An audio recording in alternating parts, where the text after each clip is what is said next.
Gopi Jana Balabha Girivaradhari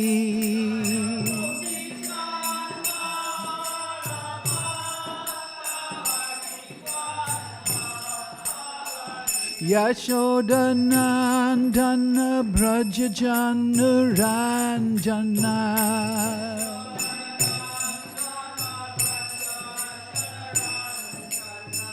Jamuna Tira Vanachari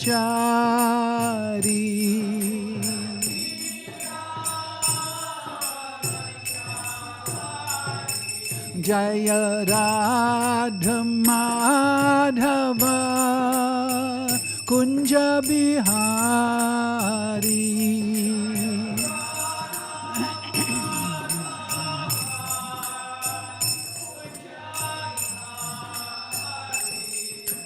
Gopi Jana Balabha Girivaradhari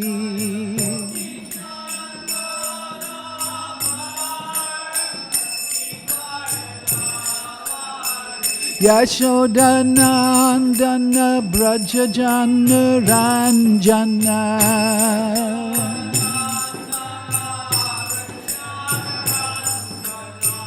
Jamuna Tira Vanachari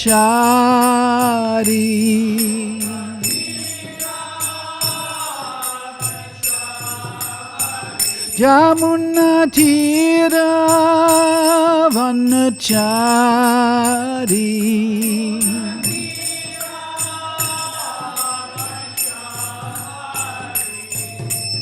Hare Krishna Hare Krishna Krishna Krishna Hare Hare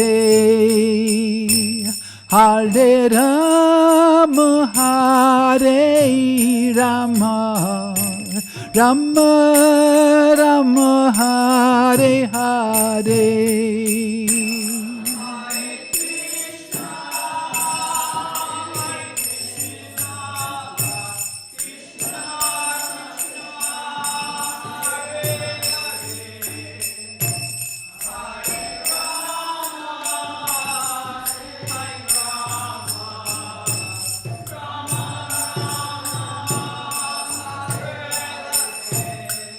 Hare Krishna, Hare Krishna, Krishna Krishna, Hare Hare, Hare Rama, Hare Rama, Rama Rama, Hare Hare.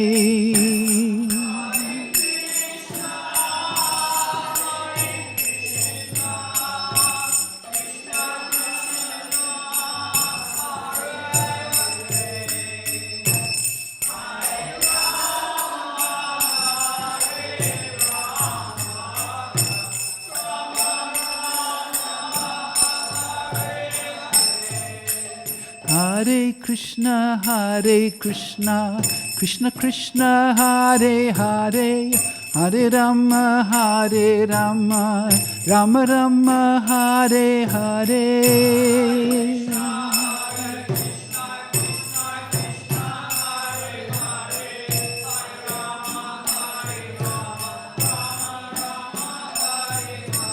Hare Krishna, Krishna Krishna, Hare Hare, Hare Rama,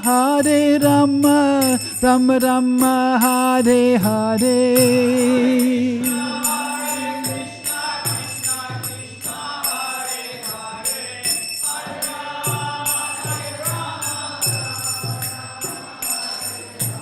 Hare Krishna, Krishna Krishna, Hare Hare, Hare Rama, Rama Rama, Hare Hare.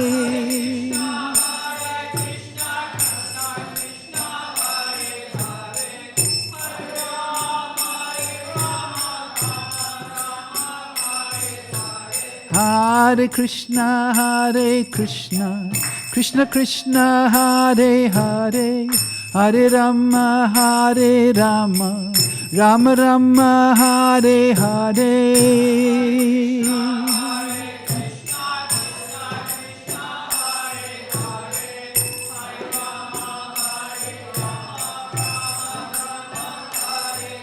Oh, Hare Krishna, Hare Krishna, Krishna Krishna, Hare Hare, Hare Rama, Hare Rama, Rama Rama, Hare Hare.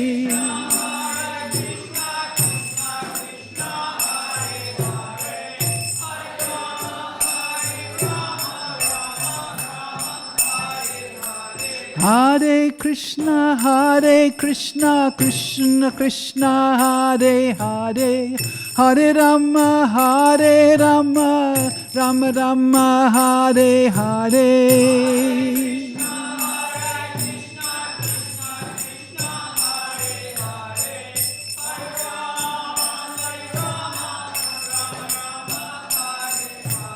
Hare Krishna, Krishna Krishna, Hare Hare, Hare Rama, Hare Rama, Rama Rama, Hare Hare.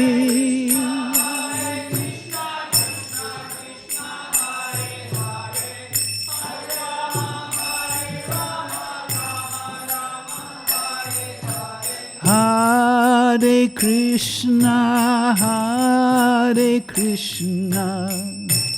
Krishna Krishna, Hare Hare, Hare Rama, Hare Rama, Rama Rama, Hare Hare.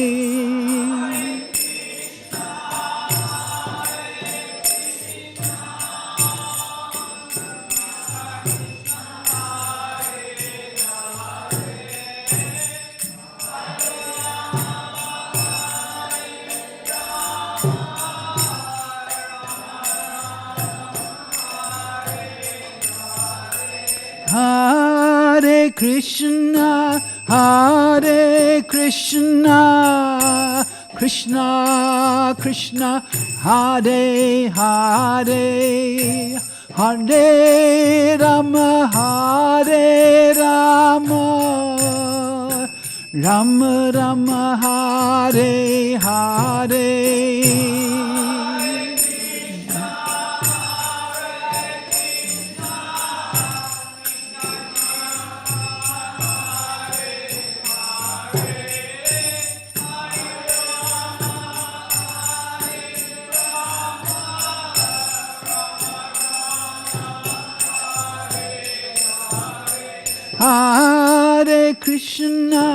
Hare Krishna, Krishna Krishna, Hare Hare, Hare Rama, Hare Rama, Rama Rama, Hare Hare.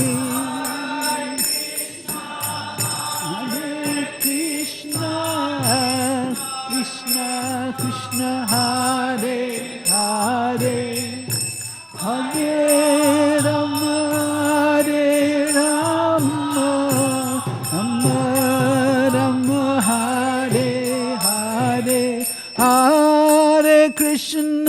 Hare Krishna, Krishna Krishna, Hare Hare, Hare Rama, Hare Rama, Rama Rama, Hare Hare.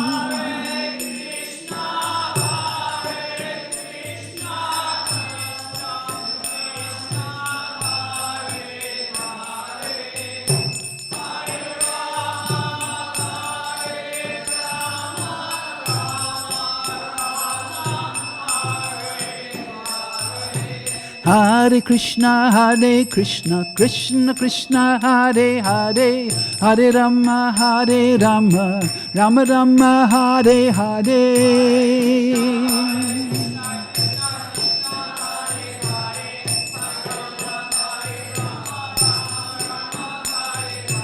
Hare Krishna, Krishna Krishna, Hare Hare, Hare Rama, Rama Rama, Hare Hare.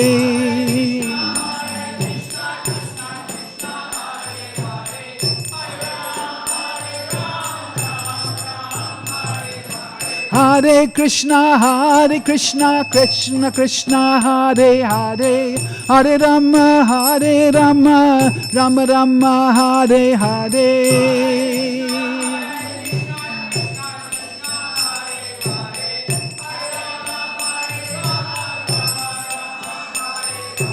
Hare Krishna, Krishna Krishna, Hare Hare, Hare Rama, Rama Rama, Hare Hare.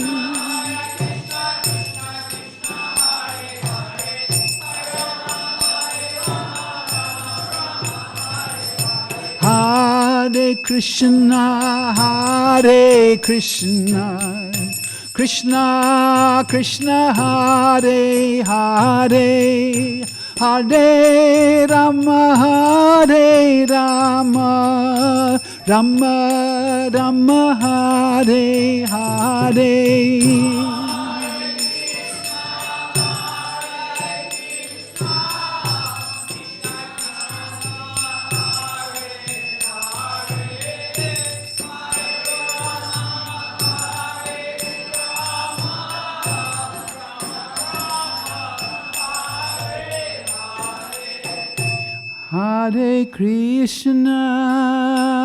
Hare Krishna, Krishna Krishna, Hare Hare, Hare Rama, Rama Rama, Hare Hare, Hare Krishna, Krishna Krishna, Hare Hare, Hare Rama, Rama Rama, Hare Hare. Jaya Prabhupada,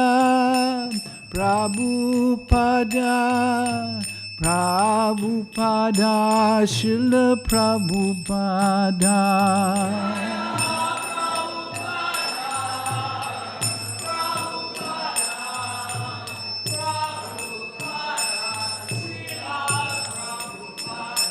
Jaya Gora Nitai, Gora Nitai, Jaya Gora Nitai.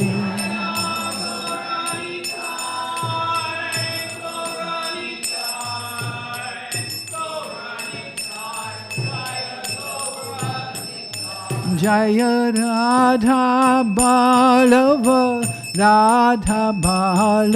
Shri Radhe.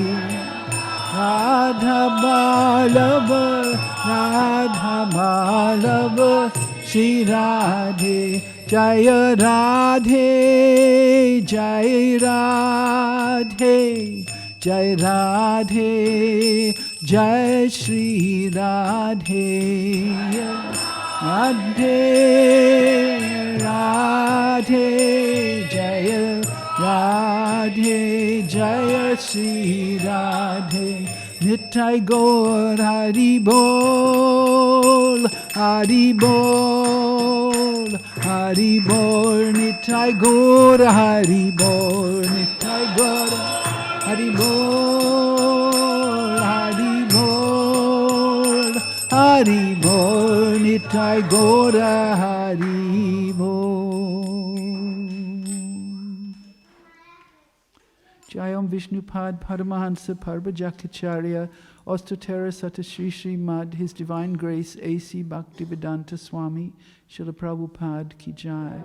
Jayam Vishnupad Paramahansa Jagattarini Ostotera Sata Śrīmad, His Divine Grace Srila Bhakti Siddhanta Saraswati Thakur Srila Prabhupada Ki Jai. Ananta Koti Vaishnavrinda ki jai. Namacharya Srila Haridas Thakur ki jai. Prem Shikaho Shri Krishna Chaitanya Prabhu Nityananda Shri Advaita Gadadhar Shrivas Adi Gaura Bhaktivinoda ki jai. Shri Shri Radha Krishna Go Gopinath Shamakund Radhakund Giri Govardhan ki jai. Shri Vrindavan Dham ki jai. Shri Navadvip Mayapur Dham ki jai. Shri Jagannath Puri Dham ki jai. Shri Jagannath Subhadra and Baladev ki jai. Ganga Mai ki jai, Jamuna Mai ki jai, Samaveda Bhakta Vrinda ki jai. All glories to the assembled devotees. All glories to the assembled devotees. All glories to Sri Guru and Sri Gauranga. Gaur Premanandi Hari Hari Bo. Nama Om Vishnu Padaya Krishna Prestaya Bhutale Śrīmati Bhaktivedanta Swami Tihama. Namaste Saraswati Devi Gauravani Pacharya Nirvisesha Sunyavadi Viskritya Desutari.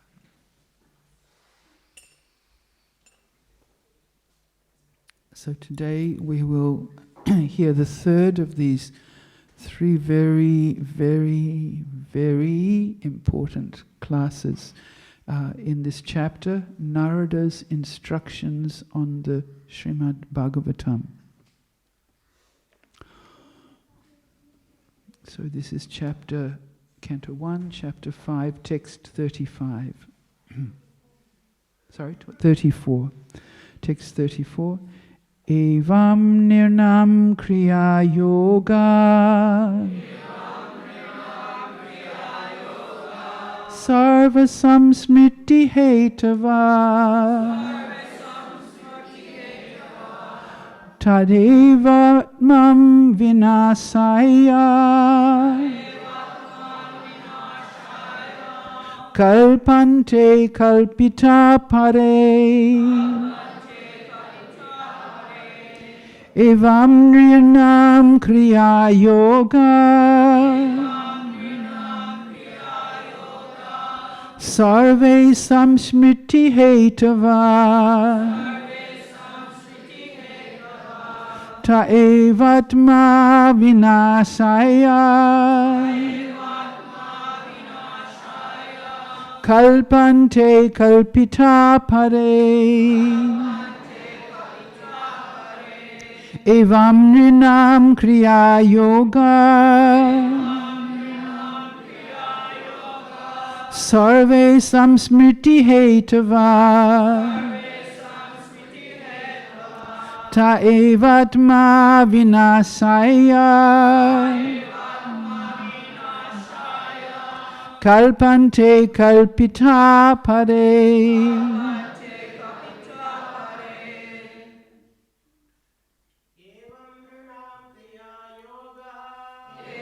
Amnirnam kriya yoga sarva samsmriti hetavaha ta evatma vinasaya kalpante kalpitaha pare evam nirnam kriya yoga samsmriti hetavaha ta evatma vinasaya kalpante kalpita pare vam nirnam kriya yoga sarve samsmriti hetavaha Tayevatma vinashaya kalpante kalpitaha pare evam nirnam kriya yoga sarve samsmriti hetava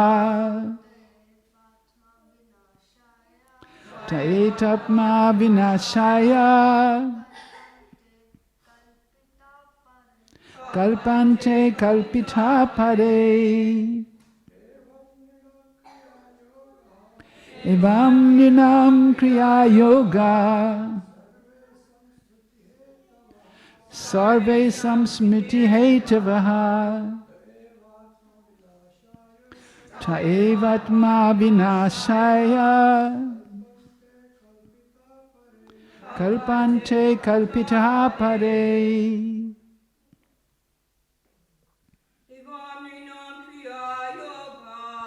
Evam nrinam kriya yoga sarve samsmriti hetavaha teatma knasaya kalpante kalpita pare. Evam nrinam kriya yoga sarve samsmriti hetava vatma vinasaya kalpante kalpita pare. Evam nrinam kriya yoga sarve samsmriti hetava taevatma vinashaya kalpante kalpita pare. Evam, thus, nrinam, of the human being, kriya yoga, all activities, sarve, everything, samsmriti, material existence, hetava, causes, te, that, eva, certainly, atma, the tree of work, vinasaya, killing, kalpante, become competent, kalpita, dedicated, pare, unto the transcendence. Translation. Thus, when all a man's activities, you can repeat, thus, when all a man's activities are dedicated to the service of the Lord, dedicated to the service of the Lord, those very activities which caused his perpetual bondage become the destroyer of the tree of work. Now this is a really powerful verse actually. It has so much significant meaning within it.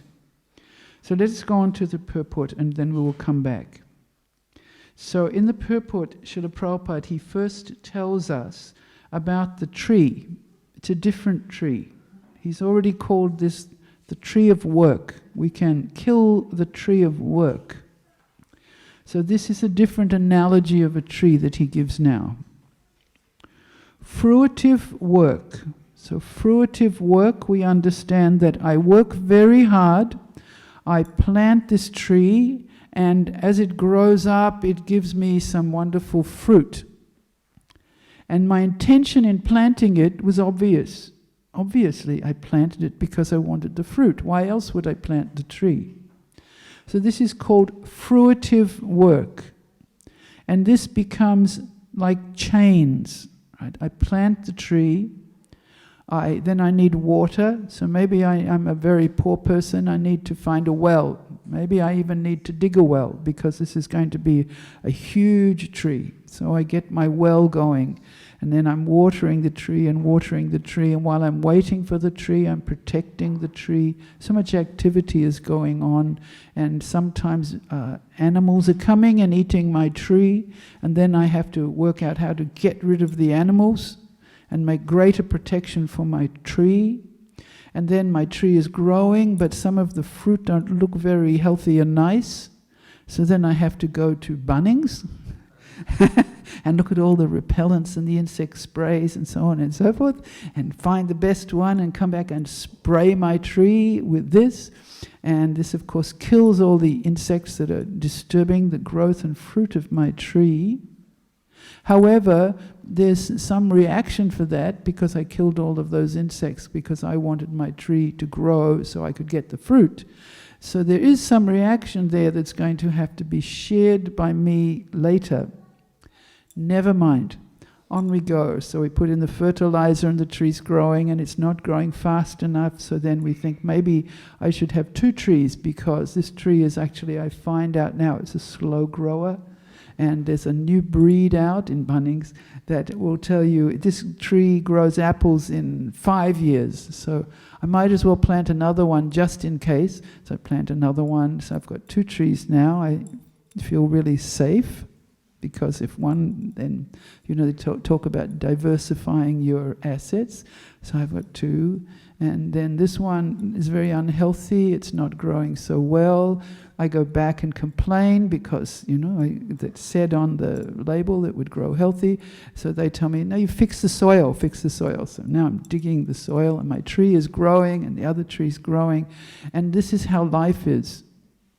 And then I think to myself, well, this tree's growing so well, and you know, I'm putting so much time in. This is intelligent, all intelligent, especially merchant class people who do fruitive work, start thinking, I could get 30 trees and grow them all. I've got an extra plot of land over here. I can put 30 in, and then they're just behind this one in growth, and then they're going to come up, then this one will come up. And in this way, from this one original intention, comes thousands of intentions, one after the other, all logical. They're not stupid things. I'm not wasting my time. I am a very intelligent, responsible, serious, careful person who's making decisions all based on the fruit. If all of those trees died, I would feel very, very unhappy, because so much wasting of time, because there was no fruit.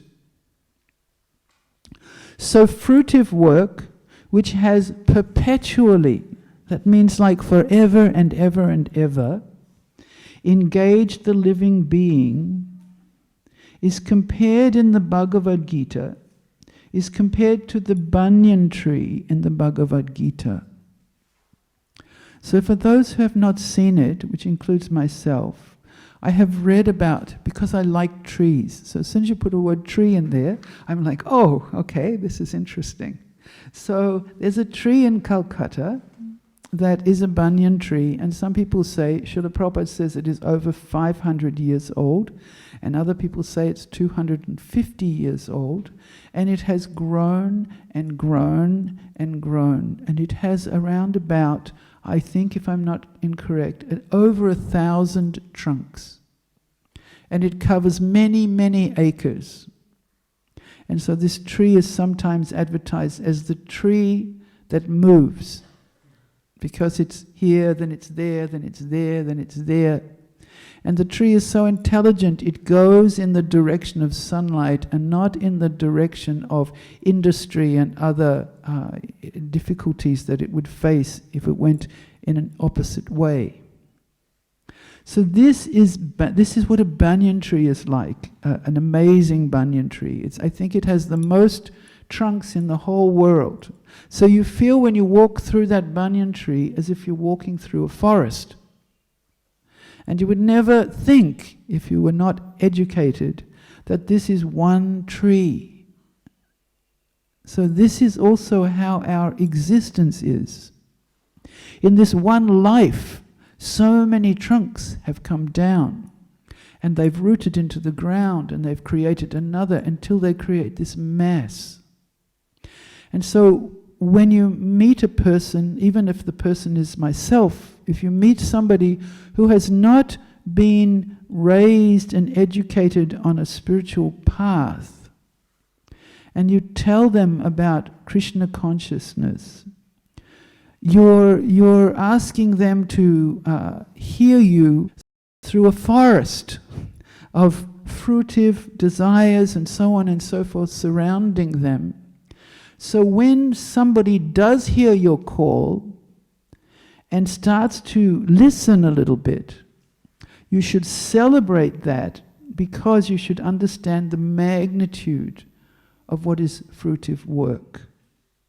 And the large, vast majority of people in this world are wholeheartedly engaged like that, for perpetually, forever and ever and ever. So you can ask very seriously, as Srila Prabhupada did, how can they be helped? How can they get out? Some pious souls are on the higher branches of the tree. They're doing more sattvic good things. They're doing things that are aligned with spiritual growth and development. But the vast majority of people of this world are rooted in some kind of mix of piety and a lot of impiety, and they ignorantly or innocently don't even know it. So Bhagavad Gita tells us about this tree, the tree that has a tree growing up and a tree growing down. Even the banyan tree in Calcutta, it grows down and up, but it doesn't replicate itself. But the tree in Bhagavad Gita does. It grows up that way and down that way in a symmetrical fashion, identical. Top and bottom are identical. And this image is given to help us to understand how life in this world is a reflection of reality, and how reality has all the characteristics of life in this world, except it's devoid of some of the most unpleasant and painful things. Just like if there was a tiger and he was chasing you, and there was a pool of water and a tree, and the tiger is running behind you very quickly, and you know that if I climb the tree I'll be safe. What will happen if you climb the illusory tree? Maybe he can swim, but maybe he cannot catch you if you catch hold of the branches of the real tree. So we're asked as Vaishnavas, as followers of spiritual path, seriously to catch hold of the real tree and to use the illusory tree in the service of reality. And this is what is being spoken of here. The perpetual bondage, the same ingredients that cause the perpetual bondage, can turn the other way and release us. And once we experience this, Srila Prabhupada's deepest desire was that we share this experience with other people, so that they too have an opportunity to look at things a little bit differently. So this fruitive work tree is certainly very deeply rooted. As long as the desire for enjoying the fruit of work is there, my apples off my apple tree, one has to continue the transmigration of the soul from one body or one place to another, according to one's nature of work. Now this too is so simple. It's such an amazingly simple understanding. And so once you get a simple idea, it's very easy to remember it. If it's very complicated, you might forget. But this is like this. I've planted my one tree, and I've planted my now 10 or 20 trees, and I inherited some land from my great-grandmother, and so now I've decided that I'll also not only plant apple trees, I'll plant orange trees, and I've planted the orange trees.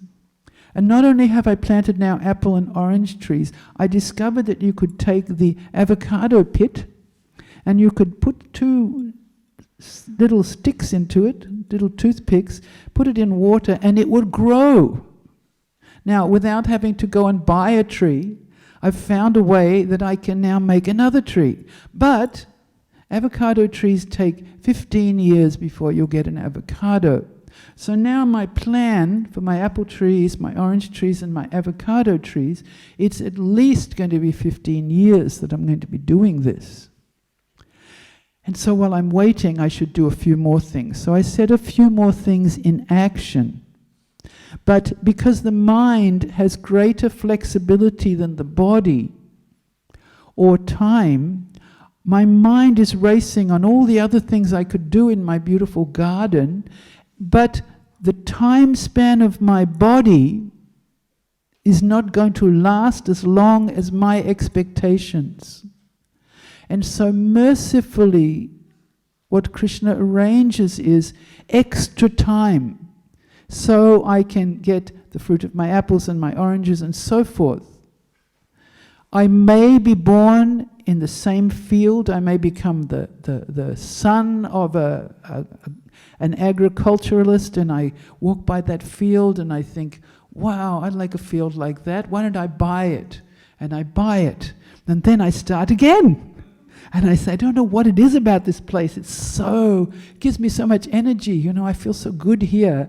So and so I go on. And that's another life. And then another life.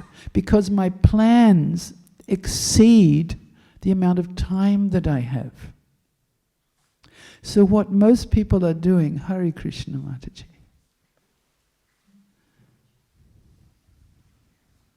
Hare Krishna, welcome.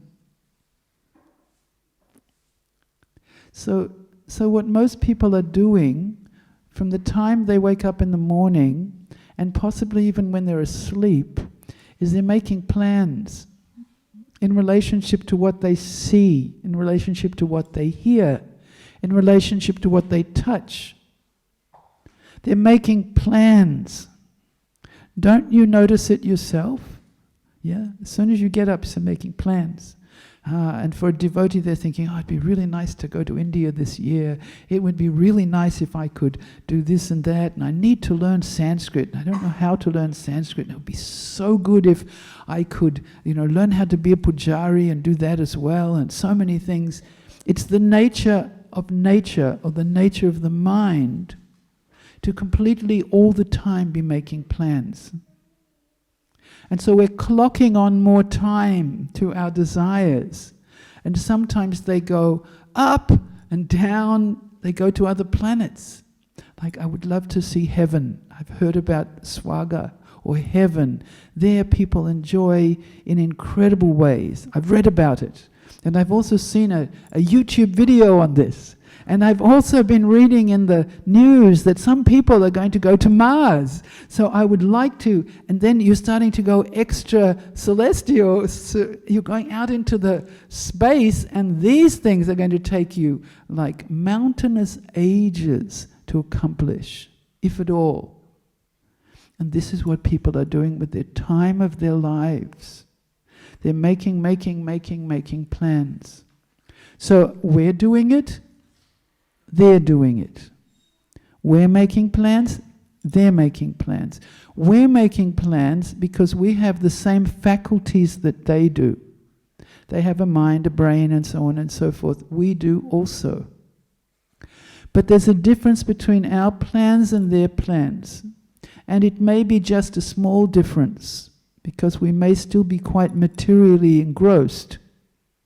But gradually, the difference between their plans and our plans becomes noticeable. Because our plans include the idea, I would like to offer some service to the deities. I would like to understand them more. I would like to experience them as they are. Wow, now that's a very difficult thing to achieve. And practically, the deities are watching us constantly. I don't know how many people have had this, but somebody told me recently that while he was in Vrindavan, he was chanting. He had a dream, and he was walking up and down in the temple room chanting. And then he turned around and he saw that Srila Prabhupada was moving his counterbeats in his dream. And so when he woke up, he suddenly realized that somehow or other that's Srila Prabhupada sitting there. Not in a kind of a way that we can exactly understand, but if our consciousness becomes more and ultra purified, we would be able to see that here is Gaunitai, here is Radha Ballava, here is Jagannath, Subhadra and Baladev, and they're physically present. They're vibrantly present. They're not statues, they're not deities, they're not static, they're ecstatic. And we ourselves would become ecstatic. So, this tree of fruit, this fruitive tree, is very deeply rooted. And as I said, we and they have the same faculties. So we and they, the they meaning everyone else, we all have the same predicament, that the mind is racing and creating so many dreams. As long as the tendency, the propensity for enjoying the fruit of work is there, one has to continue the transmigration of the soul from one body or place to another, according to one's nature of work. So this is called the tree of work. The propensity for enjoyment, now how do you transform it? The propensity for enjoyment may be turned into the desire for serving the mission of the Lord. This is very important. The propensity for enjoyment may be turned into the desire for serving the mission of the Lord. And generally speaking, when we're very, very newcomers, as we were once, we would be asked to do whatever service was necessary. You must do this, it's needed in the temple, you must do that, you must do this. And we would think, I don't like doing this. You have to sweep the floor, I don't like sweeping the floor. You have to cook in the kitchen, that's so boring. On and on and on, and you have to go against your desire in so many ways. Just like these boys, I think they like taking notes, but it's not always fun to have to come and sit and write and so forth. So, but they have to do it because their parents are wise and they say, you have to come. And so even when they say, I'm sleepy and tired, their parents say, let's come to the temple. Yes? Yeah? Yes. So we're like that also, that Krishna says, you have to do it, you have to do it. So the beginning oftentimes is you have to do it. Very much discipline is required to even just keep going. But then, once you get the hang of it, like these boys, they can come to the temple by themselves. They don't need their parents dragging them along or else they won't go. And they don't stay sleeping in bed because their habit now and their taste now has changed. And they're doing the same thing, getting up in the morning, getting out their books, taking their pencil, taking notes. But look what they're taking notes on. So this is how this propensity for enjoyment is transformed slowly to something that serves the mission of the Lord. And that propensity of enjoyment, it's not stamped out like, you can't have that. That's not the way that Krishna consciousness evolves. What is meant to happen is that we gradually understand our relationship with the deities, and we get great pleasure in offering whatever we have to them. And then our Krishna consciousness is starting to grow. Sometimes stamping is required if we have something that's particularly serious, but it's not the process, it's the pre-process. The process of Krishna consciousness is to develop delight in seeing and serving the deities.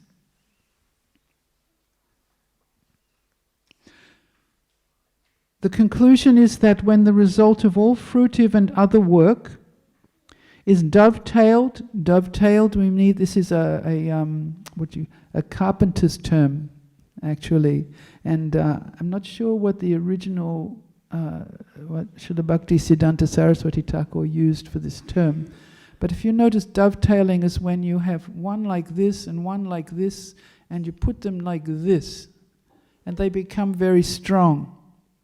You've put the two pieces together by a system that has interlaced them, and it's used in chairs and tables and so forth. So this dovetailing our desire with the service of the Lord will cease to generate further karma. So karma here means that it is my desire, my fruitive desire. Oh, I want a whole bunch of pear trees now, and some passion fruit. But now I will be saying, it would be so nice to have pears that I could offer to Radha Ballava. And some passion fruit, they're so tasty, and I could take those every day. I could cut them in half, I could offer them to Krishna. He would like them so much, they're so nice. I like them, he would like them. So this is slowly, slowly, slowly erasing the tendency to fruitive work. Fruit is coming, but it isn't my priority to enjoy the fruit. This is the distinction. Fruit should be coming. Perhaps in the beginning some people, they feel like, oh, I'm such a fruitive worker, I should give everything up. I don't want any more apple trees, no more trees. Trees are my passion, so I should ignore trees from now on. That may happen for some time. But Krishna says, but I like trees, I like fruit. So then you go back and you start doing these things and offering something wonderful. This will gradually develop into transcendental devotional service, which will not only cut off completely, cut off the roots. If you cut off the roots of a tree, it's not going to survive. It will cut off completely the roots of the banyan tree of work, but it will also carry the performer to the lotus feet of the Lord. So now Prabhupada speaks about find devotees. The summary is that one has to first of all seek the association of pure devotees, but who are not only learned in the Vedanta, but who are also self-realized souls and unalloyed devotees of Lord Sri Krishna, the personality of Godhead.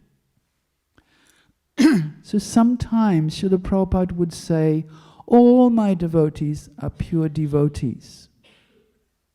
And sometimes he would use the term to signify somebody very advanced on the path of pure devotional service.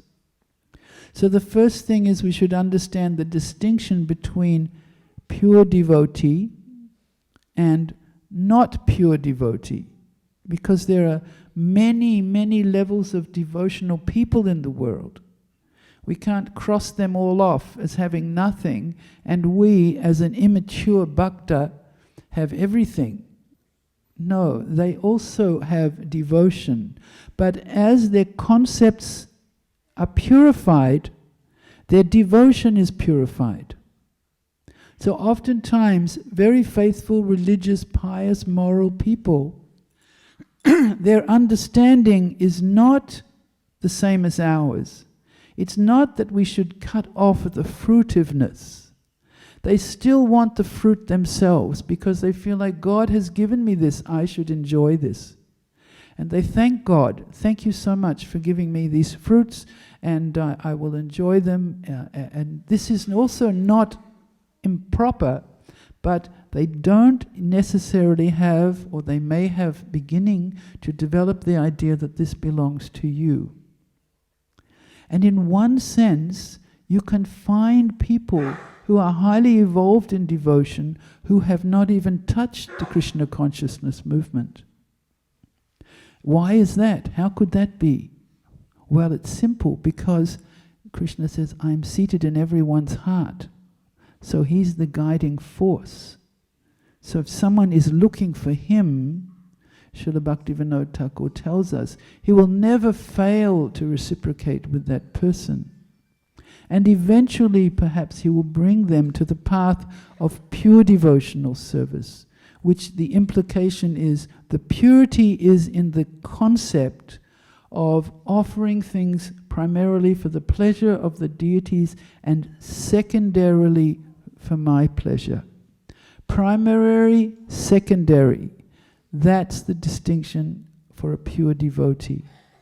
And then when you get to the level of Srila Prabhupada, he is 100% primary, and secondary, he takes whatever Krishna gives in exchange, without any fear, without any worry, with full confidence in what he's doing. So when you meet someone like that, only from them can you get this change of concept.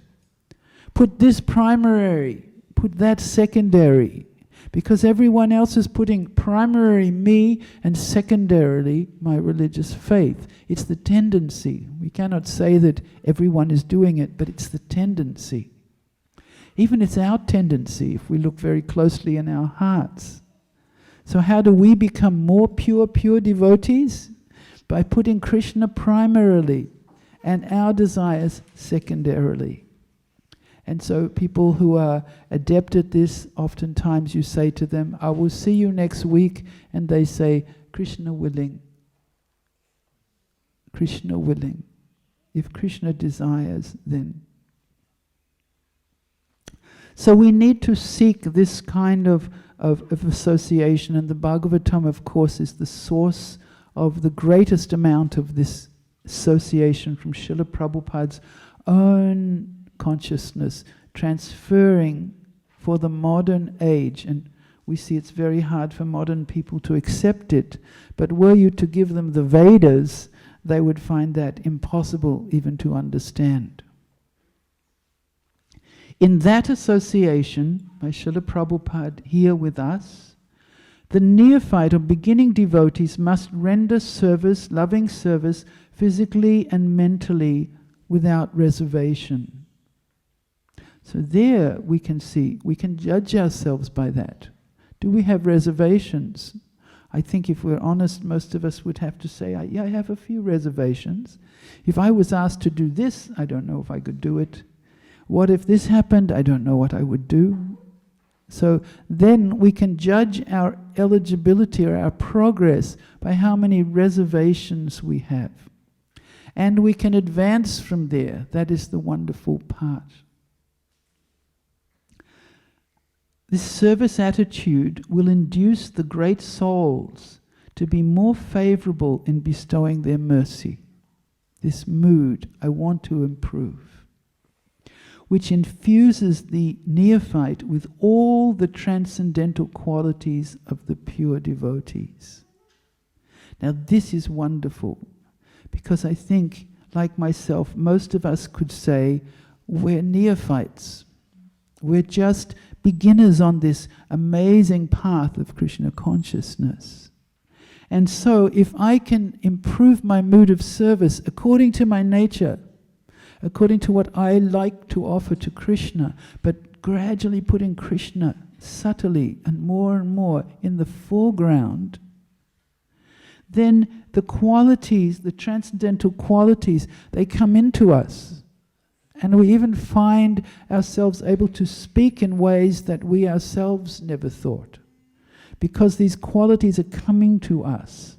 We're asked to do the service and the qualities follow. If we take the attempt, yes, I'm doing this service, the qualities follow. Gradually one develops into a strong attachment to hearing the transcendental pastimes of the Lord, which makes him able to catch up the constitutional position of the gross and subtle bodies. So that means that the strong attachment now is to hearing about Krishna as a person. He's a person. He's a person. This is a supreme person. What is that like? What would a supreme person do? What would be his qualities? What would he be like? This starts to become interesting and relevant. I need this information. And then he starts to step beyond the characteristics of his mind and his body. He starts to be interested in the soul-to-soul relationship. He starts to be interested in the real tree, not the reflected tree, the image of the tree.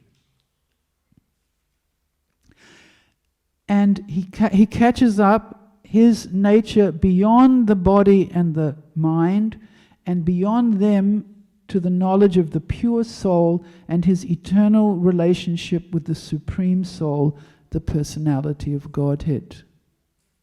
You come to a point where I want that. That's mine. It's not like I want that, that would be amazing. It's I want that, that's mine, and that's me.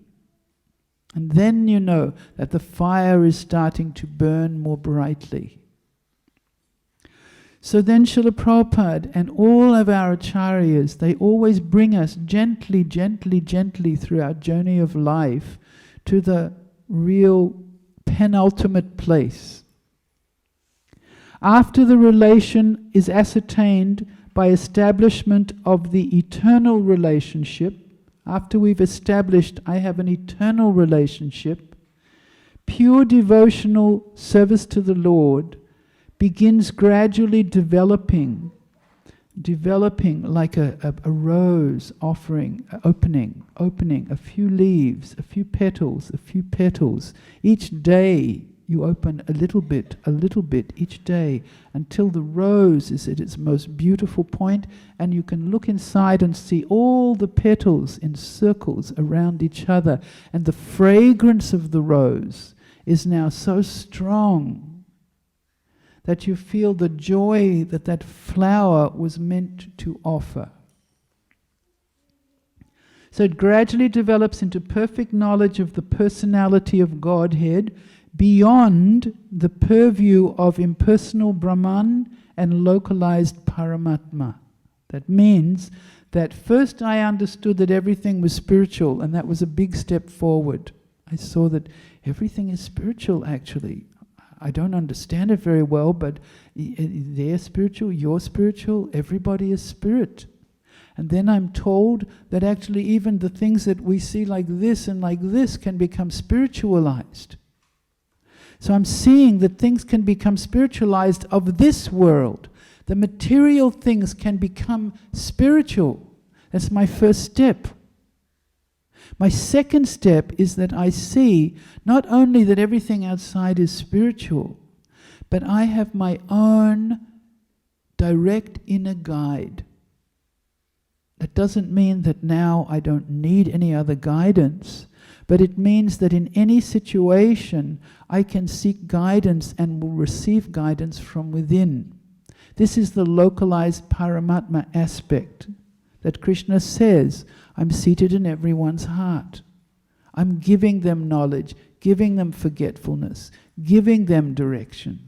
So now I perceive it, that I'm getting direction. I feel very safe because I'm giving guidance. And I respect others because I see that they're also receiving guidance. They may listen, they may not listen, but they're receiving guidance. But now I've gone a step above, and this only in Krishna consciousness, actually. This is the part that is only there in Krishna consciousness. And we don't say that in a fanatical sense, we say that in a very real sense. And that is information about transcendence.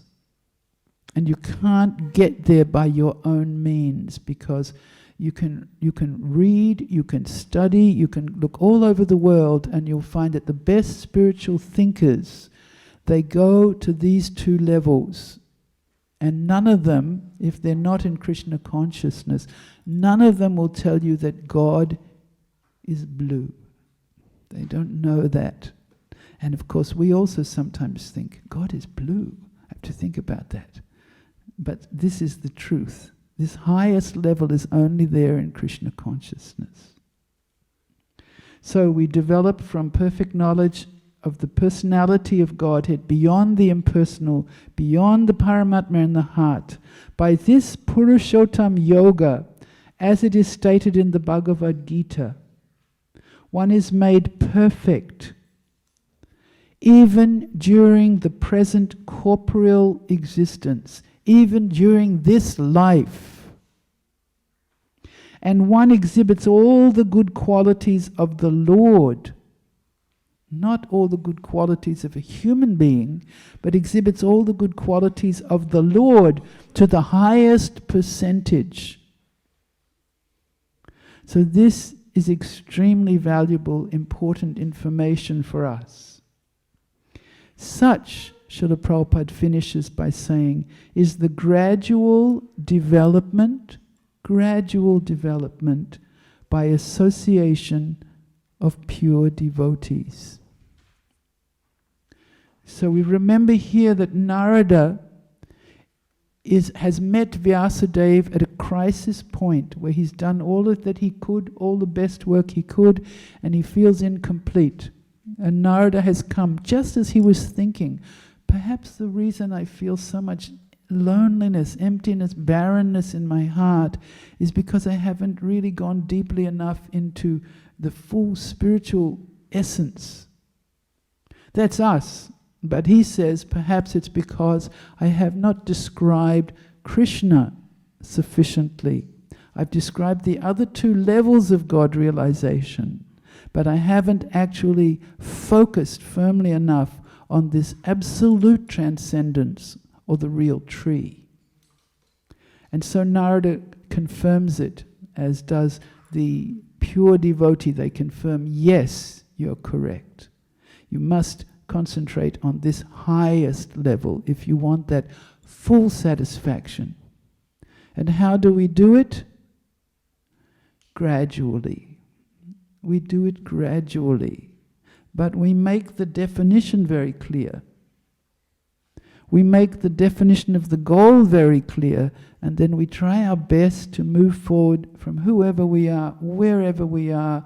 What are our ups and downs? What are our strengths and weaknesses?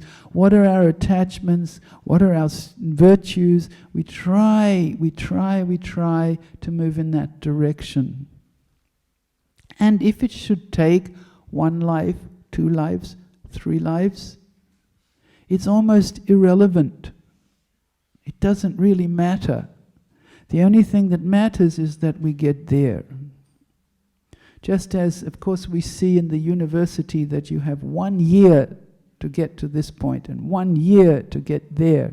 But someone may fail, and then they may have to repeat a year. And so if they get there in 2 years, they still get all the celebration of their achievement, even if it takes a little longer. So we should be very encouraged and encouraging of those who have taken up this path. And we should also be very compassionate and kind according to our capacity to those who have not yet found this way. So I'll stop here. If anyone has any questions, please, I would be happy to hear them.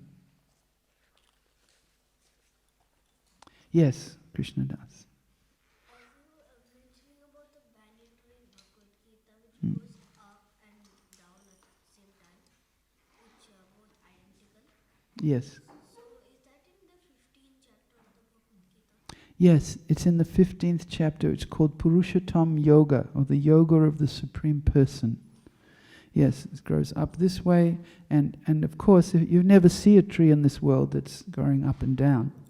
So as you're thinking about a tree that grows up and down, then you realize that it's a reflected tree. There's a reflection of the tree. This is the material world. Yes. And when it's a very stormy day, very, very stormy, yeah, you can't see this tree at all. Because the water is all turbulent. You can't even see it. You can't see this one, and you can't see that one. But when the water becomes calm, things are more peaceful, then sometimes they look the same. Good question. Any other questions? Yes.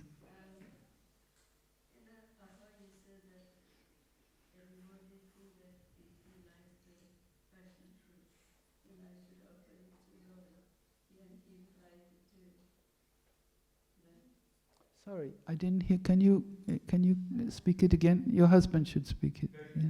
She's talking about passion fruit. Passion fruit, yes. Because somebody heard that I like passion fruit, Yes. so I will offer to the Lord, and He will like it too. Yes. So I was talking to one devotee once that Yes. I cook the food which I like, and I thought that the Lord will like it too. But then He told me that because you are thinking about your choice, Yes. so that's sense gratification. Well, you see, we have to start from somewhere, right? You have to start from somewhere. So that you started, perhaps, I won't talk about yourself, but say I started cooking non-veg. I was cooking non-veg for my family, and I was happy doing that. And somebody comes along and tells me that, you shouldn't be eating these things. There's karma involved, this is not good. And so I go, okay, so I become a vegan. Right now I'm a vegan and I don't drink milk. I don't believe in any of these things because there's good reason and so on. So I'm offering things according to my taste, right? But it's a step forward. It's a big step forward. So then a next step forward, maybe then I decide that actually, God must like what I like. As you say, that's a certain point in my evolution. But then we go a step further forward and we start, and it's an evolution. We start thinking, I wonder what he likes. And then when we start thinking, I wonder what he likes, then we may change, we may cook specially for him, and we may offer, as we do in the temple, we offer something specially on the altar, and then something for everyone else, practical. But we're moving in the concept, towards the concept, I do what he likes. And it may be that he likes what I like, or it may not be. So we see as we go further on in our journey. But yes, I think for a very long time, we largely perform our activities a little on the threshold of bhakti and largely in the mood of sense gratification. It takes a long time before there's no sense gratification involved. So we're coming up. We're coming up. So steps are there for somebody who's coming up. What's that? To know what he likes. Well, then you make some inquiry, right? You find somebody and you look around and you ask and you find out from somewhere, because now, you know what it is? It's like, we say, he's here, he's within me.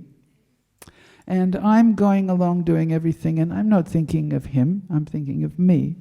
And then if I stop and I start thinking, I wish I could think about you, I wish I could find out what you like, he may just pop me in connection with somebody who says, oh, and they tell me something that's a clue on my journey towards understanding what he likes.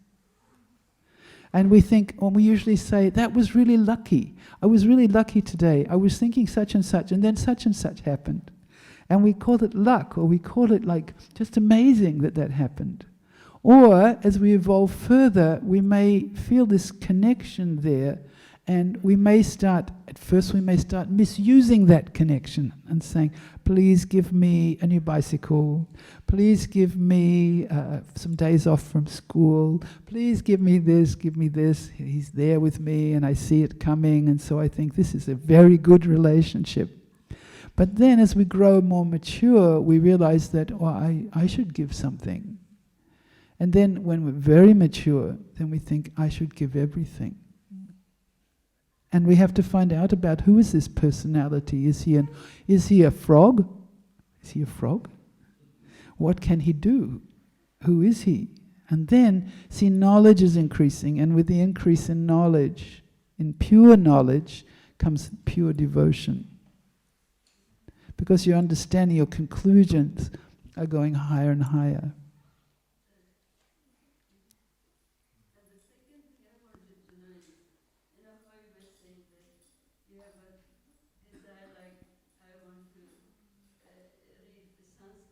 Yes. Well, there are so many good songs in Bengali, and I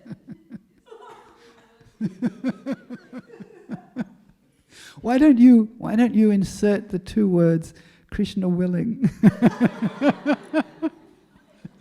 You might be born in some remote Bengali village and you sing like a lark, but you're thinking all the time, I wonder what the Western world is like. So if you're thinking, yes, it would be so nice to sing Bengali songs, we have nice desires. I remember somebody telling me in my next life I want to learn to speak Bengali. And then I was thinking to myself, yeah, but clarify it a little more. Because anything could happen. Speaking Bengali, we were in Bangladesh for some time and the rickshawwallas spoke Bengali. So we add a little more, a few more filters should come in. Otherwise, you'll be surprised what you might get. If you would like to do it for your own pleasure, then it's not mature yet. It still carries with it some degree of self-enjoyment, self-centeredness. If you would think that it would be so nice to do it for others, that's more evolved, more advanced. And if you would come to the point that you were to think, it would be so nice to sing bhajans for the pleasure of the Lord. I wish I had a beautiful voice to sing bhajans for the pleasure of the Lord. Now you're starting to get a few filters in there that you're going to have to be born as a devotee. Because otherwise, how can you sing them for the pleasure of the Lord? So as we look around, we can create desires. It's not the ideal thing, but you can create desires based on Krishna consciousness and think it would be so nice to serve in the temple, the TOVP. It would be so nice to be a pujari there. Let me think about that. That would be so wonderful. It would be so nice to be able to travel all around the world and awake people up. You know, just watch people becoming spiritualized right before me. It would be so nice. And then you go and you offer that. You offer that desire. Because it won't be a perfect concept, because we're tiny. So our little concept may not be as satisfying as it seems right now from where we are right now. And then more advanced than that, you feel like saying, you work it out. You know me, you know all my characteristics and my nature, you know my strengths and weaknesses, you know my level of advancement, you know everything. Please place me in a position that's going to enhance my service to you, to devotees, and to people in general. Because these are the three categories that Krishna benedicts us with. Yeah. It's pacifying. Yes, Prabhu. I've got a question now. If we want to learn prayers and singing, Yes. Yes. can't we do that in spiritual world?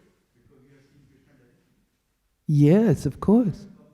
You don't have to come back. But you might want to come back. Or you mightn't have formed an idea of going to the spiritual world yet. You might be thinking of here.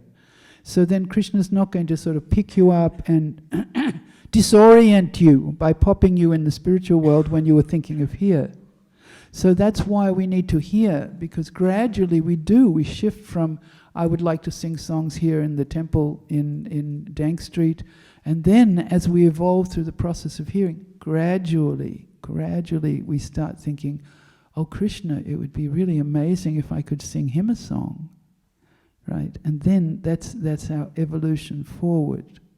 And we think, then we have to think, we have to do more work, we have to think, what would that be like? I wonder what it would be like to sing to Krishna. And then as Srila Prabhupada said, then you start becoming interested in the activities of the Lord. Then you start thinking, I better read some Krishna book, because by reading Krishna book, I'll find out more what it's like there. And so Prabhupada even used that example himself when he was in New York, in the very, very beginning, and he was traveling from New York over to San Francisco. And the young devotees in New York thought that he would always be with them, because he was so pleased with them, and they had just emerged out of the darkness of night, and they just thought, he will always be here with us. But he was instantly thinking of where else he could go and help others also. So he uses the example that one man, Harvey Cohen, he has gone to San Francisco, And he is writing me, Swamiji, you should come here, it is like this. So Srila Prabhupada was talking in relationship to the Brahma Samhita, that in the Brahma Samhita it describes something of the spiritual world. So he was saying that if Mr. Cohen, if he keeps writing me, the trees are like this, the weather is like this, the land is like this, the cost of housing is like this, on and on and on, I'll start thinking, yeah, I want to go and see it. That's exactly the same law of attraction that works in relationship to our Krishna consciousness. Because that is the law of attraction down here. And we want to take that same principle and use it up here. So the subject changes, but the utilization and the qualifications remain the same. Meaning that now I have a new desire. It's a desire up here instead of a desire down there. So yes, very true. You can elevate in that way. Thank you. If there are no questions, then we can finish here. Thank you. Hare Krishna.